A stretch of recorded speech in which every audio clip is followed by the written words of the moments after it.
Hello friends, কেমন আছো তোমরা সবাই? তো দেখো, আজকে যে রেসিপিটা দেখাবো তার জন্য আমি লম্বা লম্বা করে কুমড়ো, আলু আর পেঁয়াজটা কেটে নিয়েছি। কড়াইতে সরষের তেল গরম করতে দিয়ে এই কাটা পেঁয়াজ, আলু, কুমড়োটা ভেজে নেব।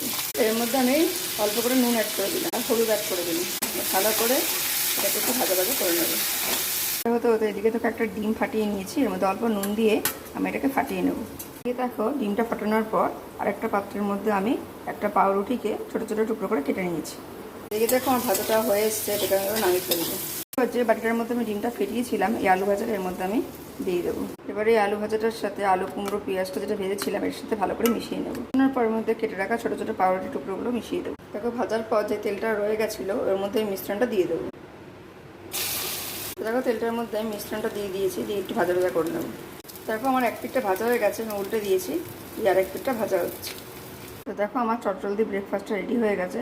এটা বাচ্চাদের জন্য, টিফিনের জন্য